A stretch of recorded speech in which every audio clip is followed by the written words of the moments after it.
Hi everyone, welcome back to Crafted Stories, a story where we dive into a strong heritage, craftsmanship and artisans. Today, me, your host, I'll be diving in deep into the Mediterranean Sea. And who better than Mark Cuevas, born and raised in Ibiza, born in a jewelry making family, to dive into this heritage and strong brand identity. Welcome, Mark. Thank you very much, Hugo. It's a big pleasure to be here with you, and even bigger if we are going to speak about Mayoral. That is one of my favorite jewelry brands because of what they did for this Mediterranean tradition. Mm-hmm. As you said, my mom also owns a jewelry store, a jewelry brand in Ibiza called Elisa Pomar, and they are based on the Ibicencan tradition. Mm-hmm. So we have a really good relationship, and I admire Enric Mayoral a lot. So I'm really happy to speak about him today. Perfect, thank you so much. Let's dive into it. So Mark, let's dive into this new emerging trend of psychological and emotional storytelling. From your background, I imagine you grew up with this, but in general, so like in the jewelry making, how this affects the market. So yeah, I think this is a really interesting trend because jewelry is not an accessory anymore.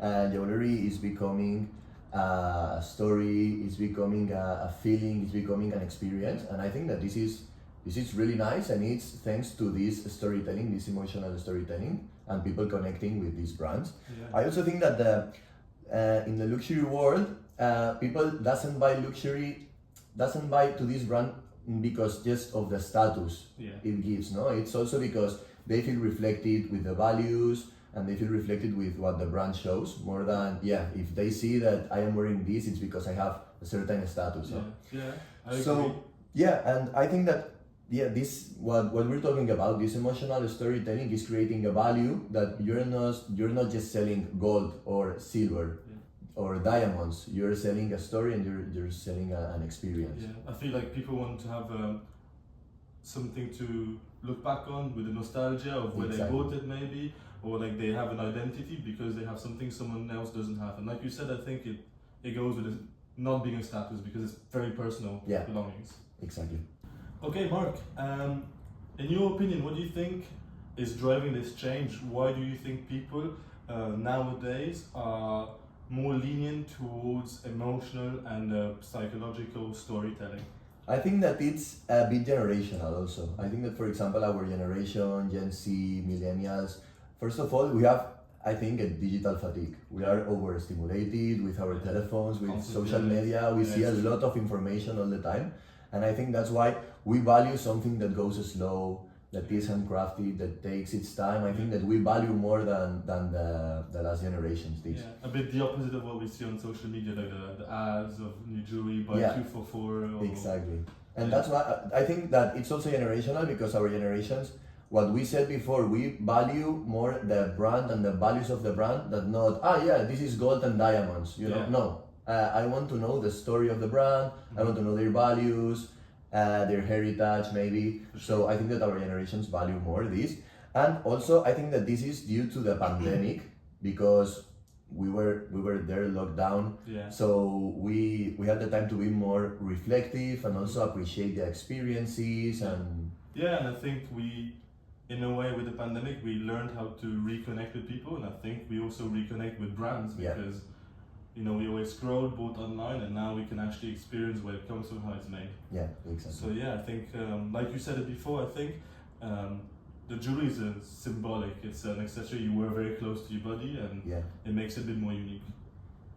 So, Mark, from your experience, I think growing up very close to where the brand is from, how do you think Mayoral has actually adopted this storytelling for their own brand? Yeah, so well, first of all, I would like to give you a small background of Mayoral, because a lot of people think that Mayoral is based in Barcelona, but first of all, he started doing jewelry in Formentera. He's from Sabadell, here in Catalonia, and he went to do the military year in Formentera, and he fell in love. Well, we've been in Formentera recently. Luckily, you can see it's a paradise. So imagine Formentera in the 70s.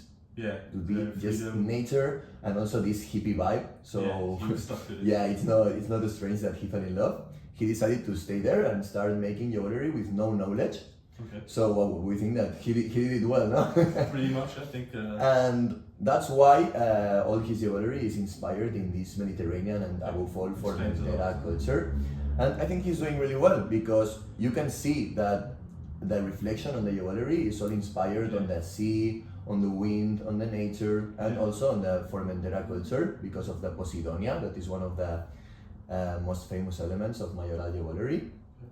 And every piece has a strong storytelling that Mayoral wants to reflect and wants people to know why he is designing this jewelry. I think, like you said, he was strongly connected to the island and decided to create and launch his creativity there. And you said Poseidonia. What is it exactly? Poseidonia is a plant that is down the sea, and it's really special because it's just in Ibiza and in Formentera. Okay. It's a seaweed, no? Yeah, it's like a kind of a seaweed, yeah. And it makes that the Formentera and Ibiza sea is that crystalline, is that blue, you know, that is special around all the world, and it's thanks to this plant. Okay, very interesting. Thank you. Yeah, it's really interesting. So Mark, I'd like you to run us through a little bit how a brand like Mayoral in the luxury jewelry manufacturing could actually take advantage and explore a little bit more this psychological and very experiential storytelling. So that's a good question, Hugo, because even if Mayoral have a strong foundation, they have a store here in Barcelona that is really well located.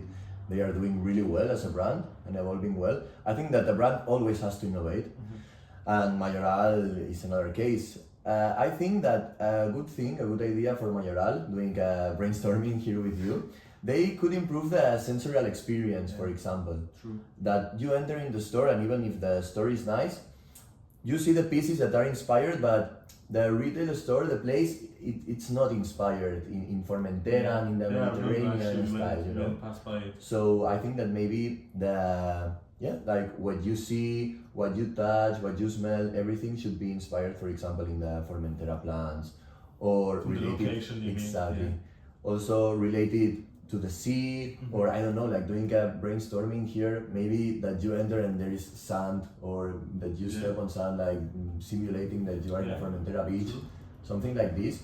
I think it's a good way to innovate and to practice this experience in the retail store. Perfect.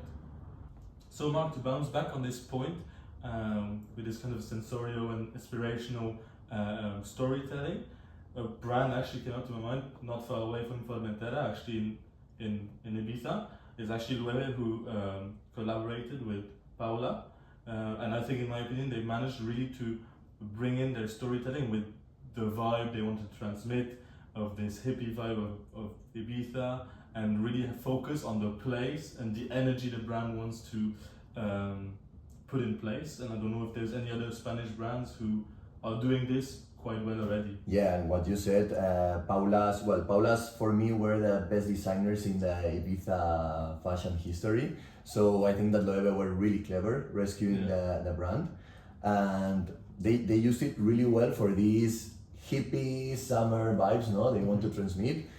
And actually, now that you said that, the first year they did this partnership, they opened the pop-up, and it's what we were talking about. Everywhere you see, everywhere you touch, you could see Ibiza, you know? So that I think that's what Mayoral have to do, but with Formentera. Yeah. And also an example that came to my mind also is Le Labo. They have this whole scent experience, you know, but all the labels are handwritten. It's like raw, you know, and they are transforming perfumes into love letters, you know, with the experience they give and with the value they give to the perfumes and to the scents. I mean, it's funny because we transitioned from Paula, you know, and Loewe, like a fashion brand in textile, to Le Labo, who is in perfumes, and at the end of the day, we are in jewelry, so they have to think outside the box, I think, like you said. And there's also, I don't know, there's the Chillida Lecu, a museum in the Basque countries that are very strong in sculptures and sculptures and poetry. So I think the jewelry luxury world should maybe get inspired from different backgrounds to be able to. Well, Chillida was an artist in the Basque country, and they did like a kind of a museum where you can see all his artworks, and it's really nice because you see a reflection of what the Basque country is. more than seeing it's only his artworks, you know, only his pieces. So that's really nice, and I think people love it. So let's hope Mayoral is listening to us. To wrap it up here a little bit, what do you think Mayoral should focus on when thinking to explore this trend of their own storytelling, psychologically marking their consumers? What should they focus on clearly? I think that the most important thing nowadays is to be authentic and also to innovate. You have to be innovating all the time, and that's why also storytelling is the best way to give value to your brand and to your pieces. Also because the market is craving it. I mean, people want this. People want to feel reflected with your brand. Yeah. And if they don't feel reflected, they are not gonna buy. There are a million brands. You have a lot of competitors. Yeah. So that's why you need to strengthen this storytelling and give value to the pieces you do with craftsmanship, telling a story, and also it would be nice if people know your background, for example, your heritage. Know where you come from, where you're producing, Exactly. why is it so strong that you are only based there. And yeah, I think that this is what gives like the loyalty and the differentiation from all the competitors. Yeah, I fully agree. I join you on this one. So I'd just like to take a few seconds to say thank you for your time, first of all, and also for the rich insights and stories you had to share with us today. And you truly made me travel to Formentera for the second time this year, Yeah. which is very cool. Thank you very much, Hugo. It's been a pleasure, like always, to be here speaking with you above all if it's about these kind of brands. Yeah. And now I'm looking forward to visiting with you the store of Mayoral here in Barcelona, but like you said, also in Formentera. We'll do that. We still have to visit in La Mola. That is like the flagship he has there. Yeah, I'd like to see that one. So yeah, I will love to do it. And then I'll take a few seconds as well to just say thank you to our listeners today. And I hope that you remember that behind every hard craftsmanship, there is a story to tell. Thank you. Thank you. Let's go! Perfecto. It's actually a cool setup, no? No. No, more. In this podcast with you, and it's even bigger knowing that. No, wait. Ahí subo y me voy. Vale, Toda la perfecto. herramienta, Sí, no pasa nada. el repuesto y me voy. Sí. Ay, Dios, cómo me muera. And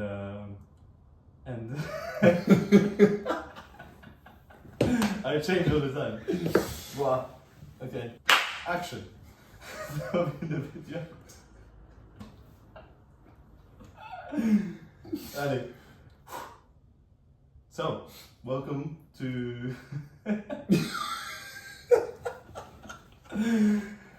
It's Vale. warm, huh? Wait. 10 seconds, breathe, Yeah. and you start. Okay. 3, 2, 1, action. Hi everyone.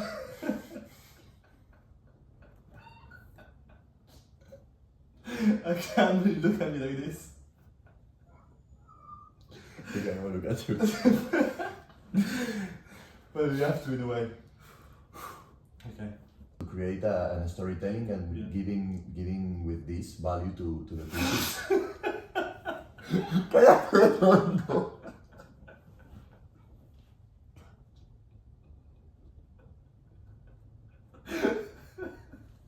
I gotta look at you. No, it's because we are. Wow. Okay.